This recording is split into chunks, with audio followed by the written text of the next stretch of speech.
श्री स्वामी समर्थ. सर्व आत्म्यांना माझा नमस्कार. आपलं मन जेव्हा सारखं नामस्मरणाच्या दिशेने धाव घेतं तेव्हा आपण आईची कृपा आपल्यावर झाली असं समजू शकतो. हो, पण कृपा झाली म्हणून नामस्मरण करण्याचं थांबवणं चुकीचं ठरेल.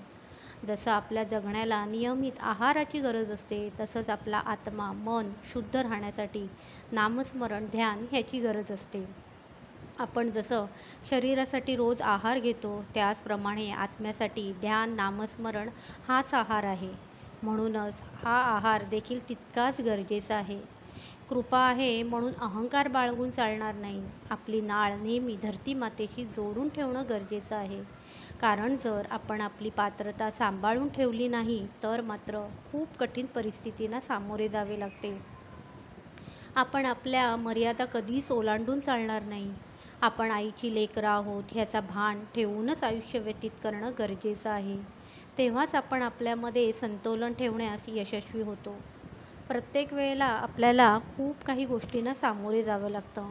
पण अशा वेळेला खंबीरपणे सगळ्या गोष्टी योग्य रीतीने हाताळल्या की आपसुकच यशाची पायरी गाठू शकतो.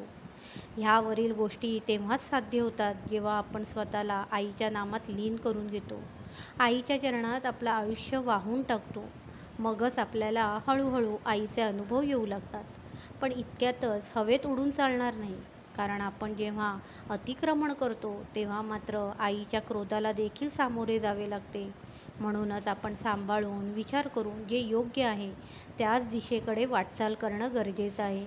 कोणत्याही गोष्टीची हाव करणं आपल्या हिताचं कधीच ठरू शकत नाही. कारण आपल्या आयुष्याचे निर्णय आपल्या आईच्या चरणात असतात हे आपण कधी विसरता कामा नये. व हीच खरी आपली परीक्षा असते. ह्या परीक्षा सारख्या सारख्या आपल्या आयुष्यात येतात. आपण त्याला सामोरे जाणं गरजेचं आहे. तरच आपलं आयुष्य योग्य वळणावर वाटचाल करतं.